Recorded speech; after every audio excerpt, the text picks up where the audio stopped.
Greetings, everybody. Welcome back to Look and Live. I'm your host, Justin Irvin. Thanks for joining me again for this particular examination of the 5 W's of documentary filmmaking. Ha! Let's get into it.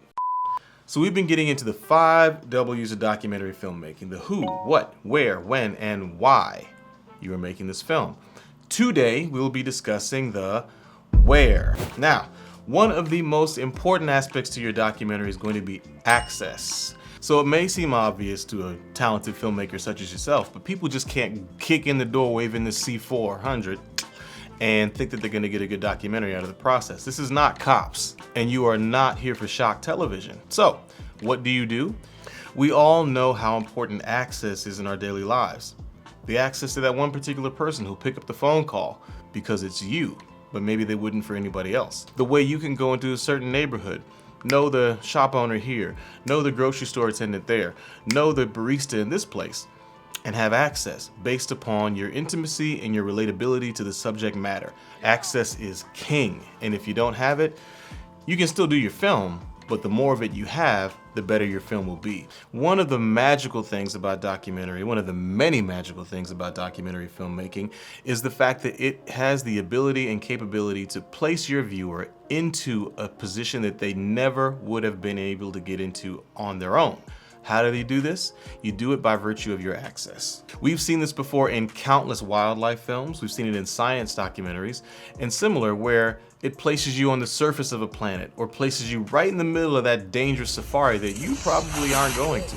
You may recall from our last W episode that sometimes an additional W is one that drives and empowers the W that you're talking about in this instance. Let me clarify. So let's say a film like Rise by David LaChapelle. The where is South Central LA, where 2 very unique and particular styles of dance were born: clowning and crumping. Along with compelling characters that help drive the where forward, you're introduced into a place where this particular art form was born.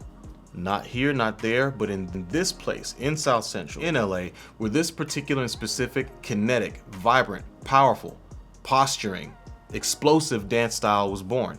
It couldn't have happened anywhere else. What were the circumstances of how it was created? How does it organically come from the lived experiences of the people that birthed it? These are all very key elements of the where. And if you're paying attention, you'll notice that probably the who is helping to drive this where forward. You'll meet fascinating individuals who talk about the genesis of this particular art form and how it is an integral part of their day-to-day lives. So in this instance, the W of the who is helping very strongly to drive the where.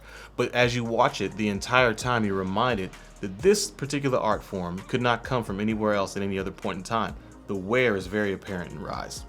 That's the other great thing about the where. Different places have different cultures associated with it. So your fraternity or sorority is going to be a lot different from the chess club. The theater, the basketball court, the gun range, or the bridge club, all of these have particular cultures that are very unique to the people that congregate there. And it's your job, through your access, to show the rest of us what it's like to be in this place in this time. Burden of Dreams by Les Blank is an incredible portrait of Werner Herzog's attempt at making the film Fitzcarraldo. Fitzcarraldo is a story of an entrepreneur who seeks to build an opera house in the middle of the Amazonian jungle. Sound wild? The documentary about the making of the film, about the making of the opera house, is even more meta. This all leads up to a pivotal scene where the protagonist, maybe the antagonist in fact, seeks to take a riverboat rather than through the rapids, risking breaking the boat up in pieces, but instead takes it over a mountain to get to the place where he wants to finally break ground for the opera house in the Amazonian rainforest. Now, if you ask me, it may seem a little more sensical to take a boat through the water than over a hill, but who am I to judge? I wasn't there.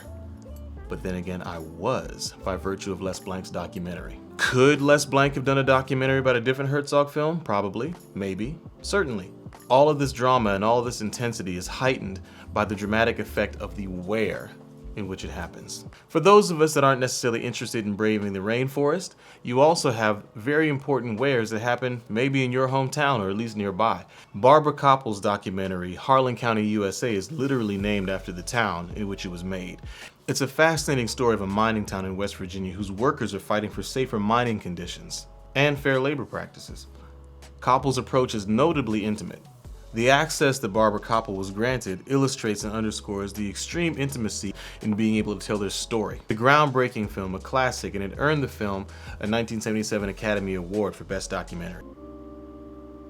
Another great documentary film, Storm Lake, is told by director and cinematographer Jerry Reeses, and it's about a Pulitzer Prize-winning newspaper in a small Iowa town that struggles to remain open in the wake of a dying profession, print media, and the looming threat of COVID-19. The where of this film directly affects the story and then ultimately the film itself. Storm Lake, Iowa is the only place that this film could have been made. So keep in mind that the where is a powerful tool for telling your documentary. If the where happens to be a place you're familiar with, chances are you'll be granted the access, not only to the place, but to the people, another important and vital W, the who. So, in addition to that, may I suggest you click here and here for 2 more of the 5 W's of documentary filmmaking. Love to discuss them with you. So thank you guys for tuning in. As always, I humbly ask you to click like, to share, subscribe for more of this here Look and Live content. So till then, this is Justin Irvin telling you all to just keep making. Thank you. Talk to you later.